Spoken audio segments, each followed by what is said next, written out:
in this computer and post it. I've got some students out that need this, and there may be some of you who don't, follow this the first time. So we'll give you a chance to have a backup if you need to study for your final. Okay, so that's what this is about. So let's go ahead and view the presentation, and we're going to talk about some interesting other philosophers. The thing about political science is that there's certain books along the way that are required reading in this discipline, right?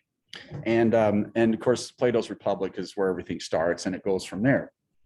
The truth of the matter is, though, everybody that we talked about, including one that we're having to leave out this semester, St. Thomas Aquinas, who basically put a Christian context on the pagan Greek philosophers and managed to bridge that gap, which was pretty interesting. But that also, he was the guy that basically reinforced the idea of divine right of kings, which you're going to know is going to become an issue in common sense and whatever. But St. Thomas Aquinas aside, his whole purpose was to bring ethics and values, Christian ethics and values, into all of the Greek philosophy so that people could study it, read it, and apply it. All of the Aristotle, Plato, Socrates, Diogenes, go down the list, they all started with some sort of good for humanity kind of ethical value. When you look at Plato's Republic and you think of the three bubbles, the top one is a common binding philosophy. It then makes some sort of sense that as we get to the rise of countries, which is a modern history thing, by the way, there are no countries in the ancient world, no nations as we would define them. This is a relatively new invention of modern times. But as we get to that they would adopt a church, a religion, as part of that governing principle to bring ethics and values to a community, right? It's kind of a natural instinct. So that's why we don't have separation of church and state in so many places, especially through the medieval period. Now, right at the end of the medieval period, you have this guy, Machiavelli.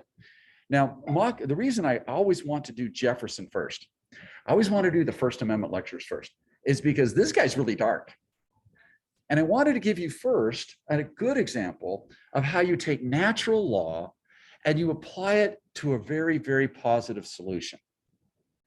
Let's let all religions thrive. Let everybody worship the way they will and not discriminate, and also not have the government so take sides. This elegant freedom of religion that Jefferson inspired was a really great application of natural law. His whole concept of the mind is born free and that we're all free to worship the way we want to, the Establishment Clause, was genius. This guy takes it in a new direction.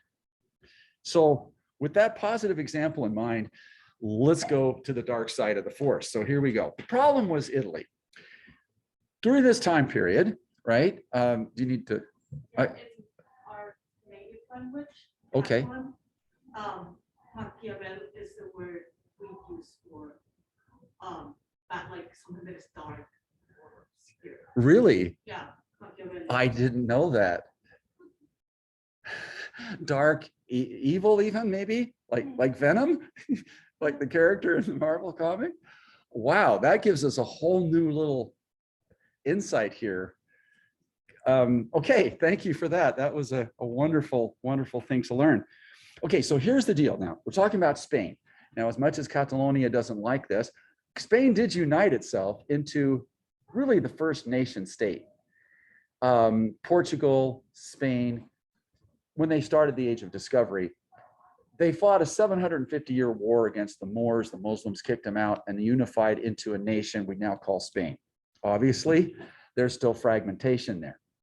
But the Spanish Empire conquered, half the world, and they became the richest, most important country. And other people are going, this is the way to go. France, north of that, became one of the big adversaries, if you will, of Spain, and creates a nation. You guys remember the story of Joan of Arc and all of that? And so France comes together as a nation. And what's different about a nation is that the people of that have this national pride, right? It's not an empire, although they will create empires, but it's not a city-state either. It's something new. And the Spanish and the Portuguese were the first to do it, then the French, and of course the Dutch and the English. English were well on their way by this time. It would be the 1800s when Germany would finally coalesce into a Germany that had this kind of national pride, national kind of thing. And they, of course, tried to conquer all of Europe. These nations, right, create a critical mass of people, enough people to do big things like conquer the New World, as Spain did. Austria was well on its way too, had a little empire of its own going on there. And Italy was fragmented into all of these little kingdoms. They were being played. They were being played off by the new nation of France. Later, Spain would be a big in terms of papal politics. And then Austria. And they were constantly taking this group of countries against each other and playing them off against each other, like they were pawns in a chess game. Italy, of course, has this proud reputation of being the center of the Roman Empire, even though there's no Romans left. But the idea was, why are we so weak and feeble? Well, it's because you're fighting amongst yourselves.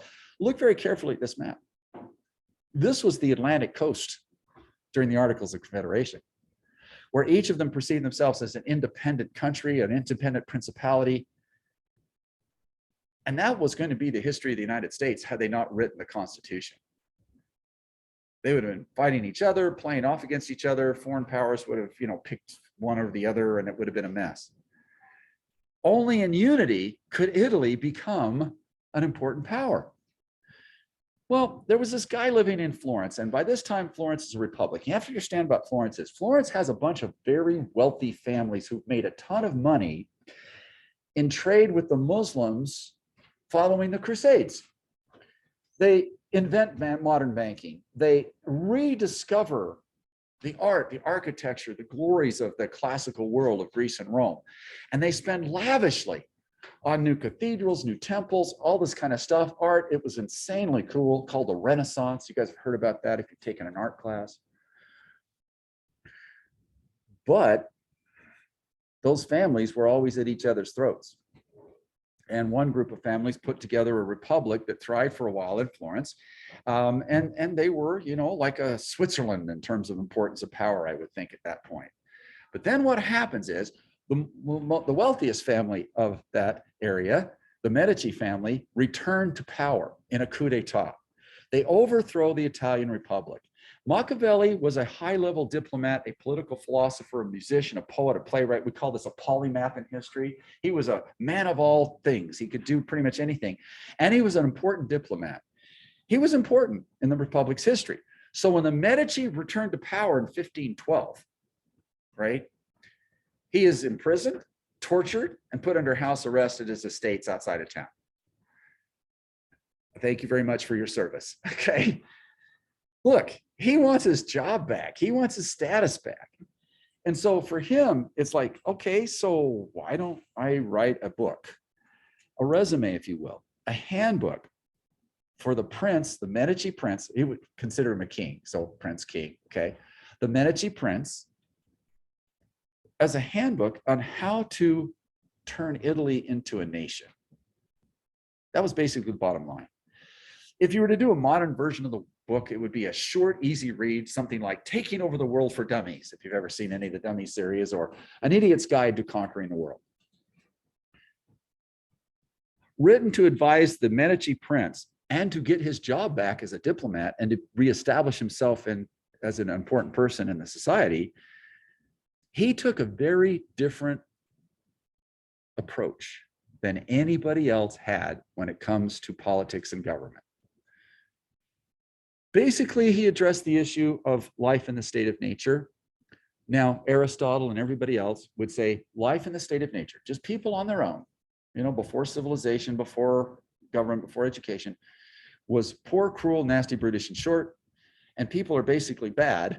So they have to be controlled by laws, justice, in order to reach their highest potential. You guys remember Aristotle, right? So you overcome people's tendency to be bad by giving them good laws and saying, let's follow them and let's have a just way to improve and to become better. Okay, so there's always an ethical growth from being a bad person to being a good person, right? You see that in religion, you see it in politics, you see it in lots of different things.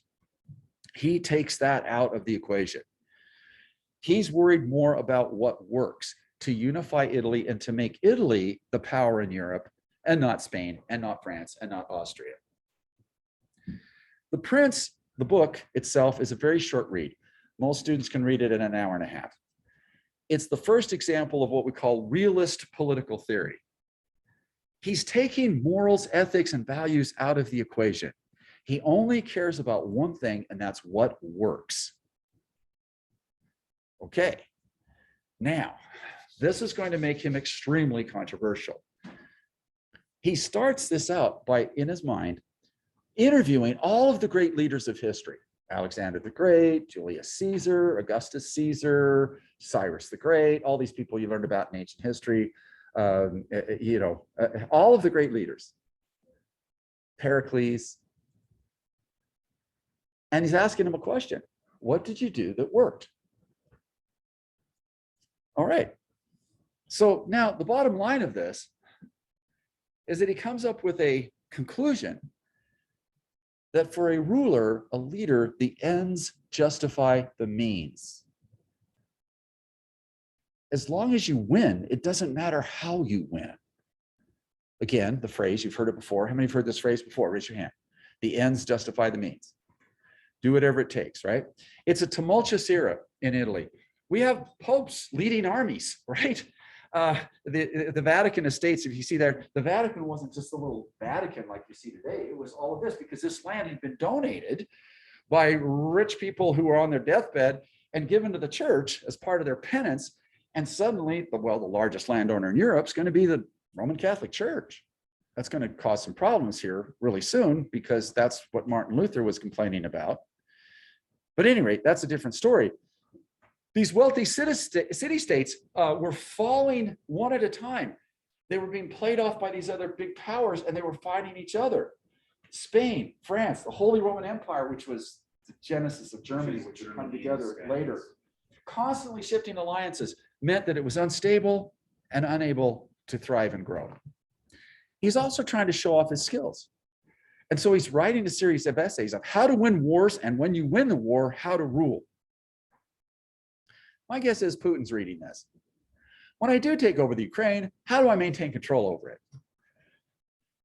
It's one thing to take it over, it's another thing to make that work and let the world community get used to the idea. Machiavellian, the term then became a pejorative. His book was banned, you couldn't read it, by the Roman Catholic Church. Now, what happens when you ban a book?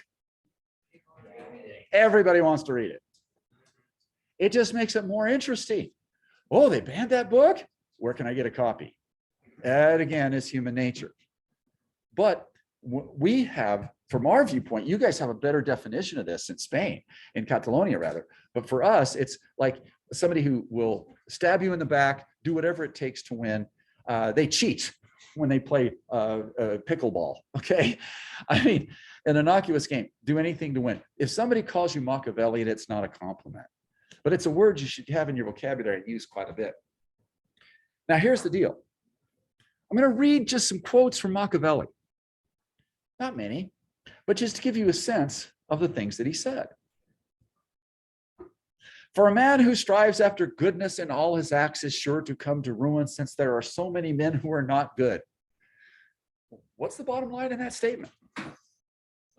Are there bad people out there? Will they take advantage of good people? So fight fire with fire? That's what he's saying. This cuts against the grain of most of things that we're taught in terms of ethics and values. It's not exactly turn the other cheek, is it? So it's not St. Thomas Aquinas' answer. It wouldn't be Plato's answer. It wouldn't be Socrates' answer. But he said, you got to fight fire with fire. Here's another one. He said this: a prince may be perceived to be merciful, faithful, humane, frank, religious, but he should only seem to have these qualities. A ruler should go to mass, they should do all these things and be perceived as being this wonderful, faithful, maybe pardon a few people, whatever, but it's all a front. it's a disguise. A prince cannot truly have these qualities because at times it is necessary to act against them. Now listen, let's be fair here. Name me any president of the United States who got faced with a situation where they had to act against their own personal values. Has every president faced that moment? It's a tough job. That's why it's so tough. So we move on. A wise prince should be more willing to be reputed a miser than to be hated for trying to be too generous. In other words, you want the label of miserly. It's human nature. You take a typical family, right? You got a mom and a dad, and one of the parents is the person that hands your money for lunch and gives you the money, out of the family budget. And so they're the ones that you constantly depend on. You go to every day, I need $5 for lunch today. Boom, here you go. And that becomes the pattern. But there's usually one parent, right, that's saying, yeah, you're not going to get this money unless you mow the lawn, take out the trash, do the dishes for a week, and then we'll talk about the $20 you want for the weekend. But here's what happens. When the generous parent, seemingly generous to the kid, when the seemingly generous parent reaches the end of the month and there's no money to give you and say, I'm sorry, I can't help you this month, teenagers generally get really upset and angry with the person. Basically, it's the old phrase, bite the hand that feeds you. But out of the blue comes the other parent who's been miserly in their minds. And hey, here's $20 for nothing. Here you go. Oh, you're so good. You're so kind. Thank you so very much. It's human nature. How many can relate to that? Can you relate to that story? I certainly can. My mom was the one that had to do my dad out of the blue, but he'd made me work for everything, right? And then out of the blue, here you go. It would be best to be both loved and feared. But since the two rarely come together, anyone compelled to choose will find greater security in being feared than in being loved. Whoa. Name me some countries where the leaders are so feared that the people don't act independently like us Americans always do. Name me some countries that are governed by fear. North Korea. Got another one? Yes. Another one? You would know that being a European. What? Give me some more. Is there a certain amount of fear in Russia? A lot in China. Are you kidding me? Saudi Arabia? Oh, how about Afghanistan? The list goes on and on and on. People studied this. Fear is an absolute necessity to keep a large garrison united, and a prince should not mind the thought of cruelty in that regard. Ouch. So you just arrest people out of the blue and they just disappear if they happen to be the most prominent candidate running against you for your office, like Putin did, tried to kill him twice. Yeah, tried to poison him on the airplane, and then Twice. he has to be out of Russia. So. That's it. That's it. Here's the deal. Look, this book should put everybody on warning. There's no way we should subscribe to this, but we should know that others do. If a prince is giving to change in his mind, his reputation will suffer. What happens when a politician changes position? Admits that maybe they lost an election? Or that maybe that wall idea wasn't such a good idea, it wasn't practical? There are better ways to control the border? What happens when you can't change your mind? We should respect it. This is what happens though. People, when a politician changes his mind, we call them flip-floppy or untrustworthy or whatever. Just the opposite should be true. If somebody gets new information, should they change their mind? That's the intelligent thing to do. He's saying, no, you have to look like you're constant or people will consider you weak. Tough one. He also said this, avoid flatterers, avoid people, don't surround yourself with people who are always telling you how good you are. A prince must have wisdom to recognize good advice from bad. Obama surrounded himself by his biggest critics. Nobody did better than Abraham Lincoln. Literally, people who despised them and even mocked him in his face, he made members of his cabinet in order to try to bring the country together. And they didn't hold back when they had an opinion about what they thought he was doing wrong. I'll never forget the great story that Obama tells about John McCain. John McCain, he said, would never hesitate to contact me, call me day or night, come over for a visit when he thought I was doing something wrong. And that was pretty much every day in his mind. But he listened to John McCain. They would sit there for hours in the evening and talk. You've got to have that. But if everybody around you is saying, oh, you're right. You did get cheated out of this election. You did? Sorry. But you have to have that check and a balance.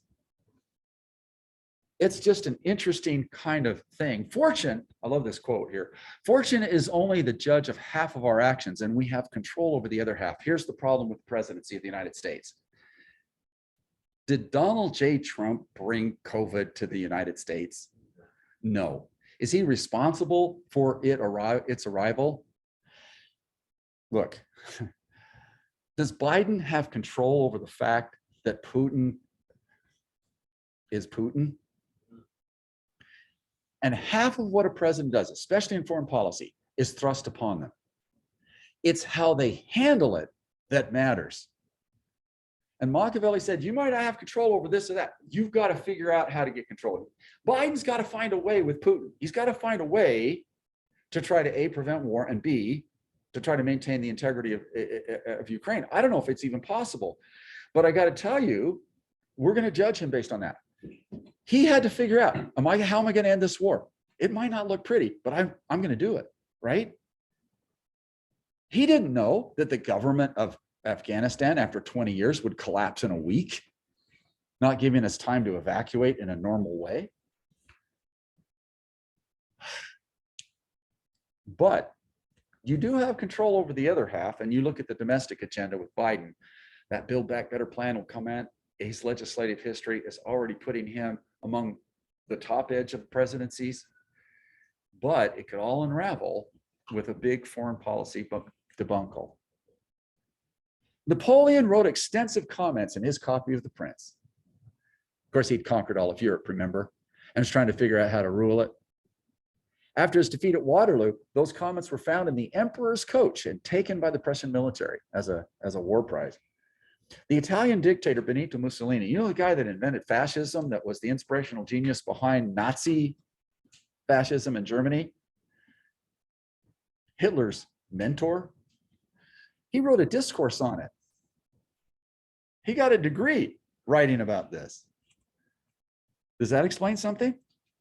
And the bottom line is the ends justify the means when it comes to Machiavelli or somebody like Napoleon or somebody like whoever. Napoleon realized if he won and was able to maintain control, history would be written positively about him. It's only when you lose does the history get written another way. All right, well, if that isn't a big enough shock, it's time to get back to the good side, all right? Now, again, it doesn't take long to read Machiavelli, but prepare to be shocked. But now let's get back to somebody who believed in an ethical view, and that was Montesquieu. Now, Montesquieu is the most read, most important person to the founding fathers out of what we call the Age of Enlightenment. The Age of Enlightenment is the 1600s, starts in France, it spreads throughout Europe, and people are thinking differently. Of all of them, though, of the political theorists, none is more important. And I'm not even going to try to say his name in French, Charles Louis, I mean, I was going to stop right there. Montesquieu, frequently quoted authority on government and politics by everybody, especially James Madison. His book was called The Spirit of Laws, right? And it was originally published in 1748. The date's important, 1748. George Washington was a young man. So was Jefferson. I don't think Madison was born yet. He was close to being born. But you know, every single one of them read it. Everybody read this book. Government, the most famous quote was this: government should be set up so that no man need be afraid of another. He addresses the fear situation immediately. Do we fear Biden? Nobody in America fears Biden, do we? We shouldn't fear our leaders. We shouldn't think that they're going to retaliate against us or turn people against us or whatever. Government needs to be set up so that no man need be afraid of another. Montesquieu said the problem in Europe at the time, especially in France, was that monarchies had been so successful. Monarchies created the modern nation states. It was a strong monarchy in Spain, a strong monarchy in France. Thank you to Joan of Arc and that story. And then, of course, the rise of Henry VIII and so on in Europe, the Kaiser in Germany later. And we looked at, there's only one republic, and that was the Dutch Netherlands. All these nation states were built by monarchies. And the most powerful monarch of all was Louis the Sun King, Louis XIV. And he lived right when Montesquieu was writing all of this. And he said, the problem with monarchies is this. They encapsulate three governmental powers into one person, one entity. The king makes the laws, then he arrests people who break his own laws, and he is also judge and jury. He's the court system too.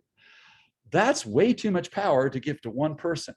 Monarchy is not a bad thing, but it has to be enlightened monarchy, hence the term the Enlightenment. The enlightened monarchy, where we limit the power of the king, has to work with the legislature and have an independent court system. He was the guy that invented separation of powers. This is who we got the idea from. And so we spent a lot of time talking about this. We go through the different powers. We've already covered this, so I won't spend any more time on this. Now, our problem in America was the same problem Italy was having, is that we had 13 separate individual nations that saw themselves as independent countries. We were going to be as weak as water, as weak as Italy, if we didn't unite in some form under a constitution. So the Constitution basically said, we know you're independent countries, so we're going to leave you alone for certain things. So we're going to leave some power in your hands. Otherwise, nobody would have accepted this. You know as well as I do that the Constitution would have been thrown out. South Carolina and Georgia said, if you mention anything that entails on cutting our rights to own slaves, we're leaving right now. So they had to make some really, looking back in history, terrible compromises in order to get some sort of unity. But it kind of explains it. The national government will have three separate powers. Talk a lot about that, but we also split power with the states. The states still have some local control, as you guys have seen. And when you do your papers, I am astonished at the different responses the local governments have had. Utah compared to Idaho, Utah compared to New Mexico, and so on. So this is how our system came about. But notice how we split powers. Three powers split here, but on the state level, we split the powers too. We have a state legislature, governor, and an independent court system. So that's like 6 different splits there. All right. Now, we covered all the rest of that stuff, but I want to get back to here. Montesquieu then said, look, there's 3 possible choices for your government. He said, I know the Greeks defined everything. Oligarchy, plutocracy, you're talking about democracy, you're talking about republic, you're on and on and on.